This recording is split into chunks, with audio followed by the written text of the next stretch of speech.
Hi everyone, welcome to my channel. This lesson is about modal verb should. Let's get started. Сәлем баршаңызға, каналымызға қош келдіңіздер. Бүгін біз сіздермен should модальды етістігі туралы танысатын боламыз. Видеоны соңына дейін қарап, каналымызға жазылуды ұмытпаңыздар. Okay, should is used to make recommendations or give advice. For example, you look tired. You should go to bed early.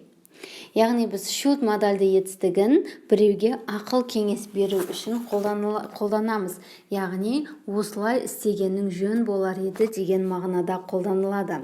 Мысал үшін, you look tired. Сен шаршаңқы көрініп тұрсың. You should go to bed early. Саған ертерек жатқан дұрыс болады. Яғни біреуге осылай істегенің дұрыс болатын еді деген мағынада қолданылады. Ал енді жасалу формуласына келетін болсақ, subject plus should plus verb. Яғни бастауыштан кейін should модаль етістігі, одан кейін негізгі етістікті қою арқылы сөйлем құрай аламыз. Мысал үшін, she has flu. She should stay at home. Ол тұмауратып тұр. Ол үйде қалса жақсы болар еді. She should stay. Ол she бізде subject, should модаль етістік, stay қалу яғни етістік болып тұр. Ал енді болымсыз сөйлем жасауымыз үшін біз should модальды етістігінен кейін жай ғана not сөзін қоя саламыз. Яғни should, shouldn't. You shouldn't eat a lot of sweets. Сен көп тәтті жемегенің дұрыс болады. Яғни саған көп тәтті жемесе жақсы болатын еді деген сияқты қолданылады. She has a toothache. She shouldn't eat candies. Оның тістері ауырып тұр. Ол тәттілер жемесе дұрыс болатын еді. You shouldn't lie your friends. Сен достарыңды алдамағаның дұрыс болады. Яғни достарыңа өтірік айтпағаның жөн болады деген мағынада қолданылады. Ал енді біз осы should модальды етістіктерін I think, I don't think, do you think фразаларымен де бірге қолдана аламыз. Мысал үшін, it's late, I think we should go home. Кеш болып кетті. Менің ойымша үйге қайтқанымыз дұрыс болатын еді. Немесе, do you think she should go to a party? Қалай ойлайсың? Оның отырысқа барғаны жөн бе? Немесе, do you think I should buy this jacket?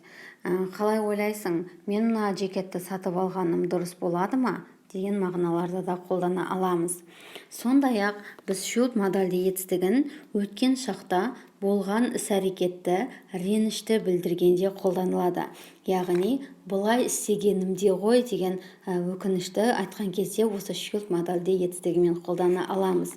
Ал оның жасалу формуласы subject plus should plus have plus past participle. Яғни, біз оны past perfect шағында қолданамыз. Мысал үшін, you missed a great party last night.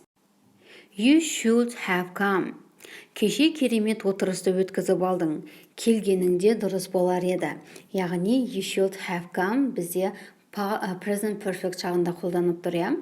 Яғни, келгеніңде жақсы болатын еді. Тағы бір мысалға тоқталатын болсақ, I'm feeling sick. I shouldn't have eaten so much chocolate. Мен өзімді жаман сезініп тұрмын. Мен көп тәтті жемеуім керек еді. Яғни, өткен шақта өкінішті ренішті білдіріп тұр. Осылай істегенімде ғой деген сияқты. Ал енді достар, бүгінгі біздің сабағымыз сіздерге түсінікті болды деп ойлаймын. Видеоны соңына дейін қарағандарыңыз үшін рахмет. Каналымызға жазылуды ұмытпаңыздар. Сау болыңыздар.